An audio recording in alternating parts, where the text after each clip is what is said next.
नमस्कार, आप देख रहे हैं विश्व व्यापार न्यूज चैनल। मेरी यानी विनीता के साथ आइए देखते हैं आज की हमारी स्पेशल रिपोर्ट। मुंबई के उज्ज्वल निकम, वो तो मैंने नहीं कहा हूँ, वो तो ऐसे मुशर्रफ जी ने जो लिखा है किताब में, उसी का हमने दाखला दिया कि जब सब कुछ था, हेमंत करकरे के बारे में जो गोली चली, गोली के बारे में जो अतिरेकी की गोली नहीं तो फिर किसकी गोली थी, इस बारे में जो लिखा था उसी का संदर्भ हमने दिया। लोकसभा चुनाव के बीच महाराष्ट्र विधानसभा में विपक्ष के नेता कांग्रेस के विजय वडेट्टीवार के बयान से सियासत गर्मा गई। उनकी ओर से दिए गए विवादित बयान से कांग्रेस की मुश्किलें बढ़ना तय। कांग्रेस नेता विजय ने कहा है कि आईपीएस अधिकारी हेमंत करकरे की हत्या जिस गोली से हुई वो आरएसएस को समर्पित एक पुलिस अधिकारी के हथियार से चली थी, न कि अजमल कसाब या 26/11 को मुंबई पर हमला करने वाले बाकी 9 पाकिस्तानी आतंकवादियों की बंदूक से। उन्होंने आरोप लगाया कि इस मामले में विशेष सरकारी वकील और मुंबई उत्तर मध्यम से बीजेपी के लोकसभा उम्मीदवार उज्ज्वल निकम देशद्रोही हैं, जिन्होंने इस तथ्य को दबाया। एक वीडियो बयान में वडेट्टीवार ने आरोप लगाया कि जांच के दौरान महत्वपूर्ण जानकारी सामने आई थी, हालांकि इसे उज्ज्वल निकम ने दबा दिया, जो एक देशद्रोही है। मेरा सवाल ये है कि बीजेपी एक देशद्रोही को क्यों बचा रही है और ऐसे व्यक्ति को लोकसभा चुनाव में टिकट क्यों दिया?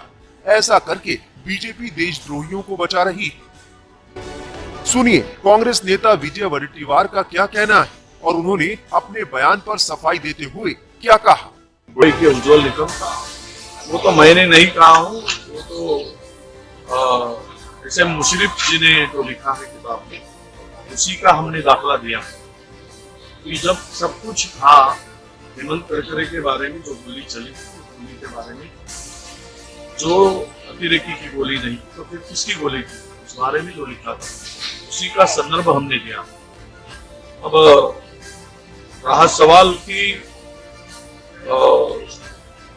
जो आज जिस तरह से राजनीति हो रही है, वो राजनीति में जो नीतिमत्ता नैतिकता के आधार पर हम लोग लड़ते थे, जनता के लिए लड़ते थे, पर ये सत्ता के लिए लड़ रहे लोग वो देश को बेचकर खाएंगे, ये स्थिति पैदा हो चुकी है। महाराष्ट्र के मुख्यमंत्री एकनाथ शिंदे और बीजेपी ने कांग्रेस नेता विजय वडेट्टीवार के इस विवादित बयान पर कड़ा विरोध जताया है।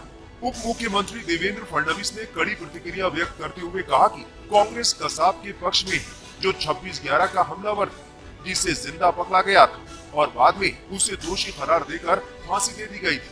वहीं मशहूर वकील और बीजेपी उम्मीदवार उज्ज्वल निकम ने वडेट्टीवार के आरोपों को निराधार और गैर जिम्मेदाराना बताया है। निकम ने कहा कि ये कितना बेबुनियाद बयान है और वो ऐसे बेबुनियाद आरोपों से दुखी है, जो उनकी ईमानदारी पर संदेह पैदा करते हैं। ये चुनावी राजनीति के स्तर को साफ दर्शाता है।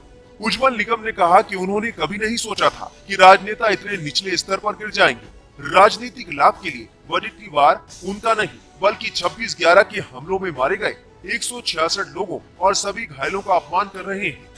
निकम ने कहा कि कांग्रेस कसाब को निर्दोष मानती है, यहाँ तक कि पाकिस्तान ने भी स्वीकार किया था कि कसाब साजिश में शामिल था और भारत पर आतंकी हमले में शामिल था और दोषी था। उन्होंने कहा कि कसाब को सजा दिलाने के लिए उन्होंने जो कानूनी कदम उठाए हैं उन्हें भारतीय अच्छी तरह जानते हैं। निकम ने कहा कि देश के नागरिक 4 जून को ऐसे आरोपों का जवाब देंगे। उन्होंने कहा कि वो हताश गलत सूचना को और अधिक प्रतिक्रिया देकर बढ़ावा नहीं देना चाहते। उम्मीद है आपको ये वीडियो पसंद आई होगी। इस तरह की खबरों पर बने रहने के लिए हमारे YouTube चैनल को सब्सक्राइब करना, वीडियो को लाइक करना बिल्कुल